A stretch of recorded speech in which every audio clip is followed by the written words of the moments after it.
The meds were gone, and my boy was seizing on the kitchen floor. By the time I realized HOA had taken them over a goddamn mailbox infraction, it was too late to laugh at the absurdity. The neighborhood of Willow Creek was a postcard of suburban perfection, manicured lawns, identical beige houses, and a homeowners association that ruled with the zeal of a medieval inquisition. HOA Karen Gwynn, the HOA president, was its high priestess. 52, impeccably dressed, with a smile that could curdle milk, she wielded her rulebook like a weapon. To her, a crooked mailbox was a personal affront, a crack in her vision of order. Most of us rolled our eyes and complied until she crossed a line no one could forgive. My name's Ethan Caldwell, a single dad to Lucas, my 8-year-old with epilepsy. Lucas was a quiet kid, all big eyes and bigger dreams of being an astronaut. His seizures were under control, thanks to a strict regimen of Keppra, a drug that kept the storms in his brain at bay. I'd fought tooth and nail to afford it, working double shifts at the auto shop. Our life wasn't perfect, but it was ours until HOA decided it wasn't. It started with a warning letter. Our mailbox, she claimed, was half an inch too short, violating Section 4.2 of the HOA bylaws. I ignored it. I was too busy keeping Lucas stable after a rough week of seizures. The second letter threatened a fine. The third promised enforcement action. I figured she'd slap a lien on the house at worst. I didn't expect her to show up at my door with 2 lackeys in HOA-branded vests, demanding to inspect my property for further violations. "You can't just barge in," I said, blocking the doorway. Lucas was napping inside, his meds on the kitchen counter. HOA's eyes narrowed. "Noncompliance authorizes entry, Mr. Caldwell. Page 17, Clause 3. She pushed past me, her clipboard a shield.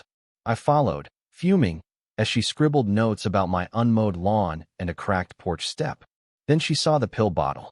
"Unsecured medication," she said, her voice dripping with fake concern. "This is a safety hazard. I'm confiscating it." I laughed, thinking it was a joke. "That's Lucas's epilepsy meds. You touch them, I'll call the cops." She didn't flinch. "The HOA has authority to remove hazards. You'll get them back after paying the fine and fixing the mailbox." She snatched the bottle and walked out, her lackeys trailing like obedient dogs. I stood there, stunned, as her car peeled away. That night, Lucas had a seizure. Without his meds, his body convulsed, eyes rolling back, foam at his lips. I called 911, my hands shaking as I held him, whispering, "Stay with me, buddy." The paramedics stabilized him, but the hospital said he'd need a new prescription a week away, thanks to insurance red tape. I drove to HOA's house at midnight, pounding on her door. "Give me the meds," I yelled. Her porch light flicked on, but she didn't answer. A neighbor called the cops, and I spent the night in a holding cell for disturbing the peace. Word spread fast. By morning, Willow Creek was a powder keg. Neighbors who'd grumbled about HOA's tyranny now saw her as a monster. A mom whose kid had asthma posted on the community Facebook group. She fined me for my nebulizer being visible on my porch. This is next level. Others chimed in stories of petty fines, threats, and power trips. Someone leaked HOA's confiscation of Lucas's meds, and the outrage went viral. Local news picked it up. HOA president seizes child's life-saving medication over mailbox dispute. The community center became ground zero. A protest formed, 50 strong, chanting "Justice for Lucas" outside an emergency HOA meeting. I stood at the edge, exhausted, holding a photo of Lucas in his astronaut pajamas. HOA emerged, flanked by her board members, her face a mask of defiance. "This is a misunderstanding," she said, megaphone crackling. "The HOA enforces rules to protect property values. Mr. Caldwell's negligence endangered his child, not me." The crowd erupted. A dad shouted, "You stole his meds." A woman threw a water bottle. HOA's eyes darted, but she doubled down. "Noncompliance has consequences. If you don't like it, move." That's when I snapped. I pushed through the crowd, the pill bottle returned by a guilt-ridden HOA lackey clutched in my hand. "You almost killed my son," I roared, holding it up. "This isn't about rules. It's about your ego." The crowd surged, phones recording every word. HOA's lawyer, a slick guy in a cheap suit, pulled her back, whispering furiously. But the damage was done. The video hit X, racking up 1 million views overnight. Hashtags like HOA Horror, and justice for Lucas trended. Strangers donated to a GoFundMe for Lucas's medical bills. But the real bombshell came a week later.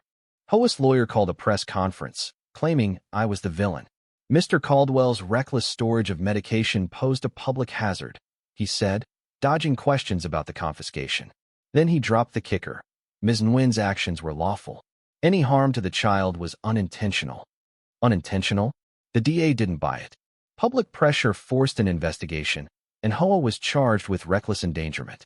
Her lawyer pivoted, framing it as attempted murder to scare me into dropping the case. Settle quietly, he warned, or we'll bury you in court.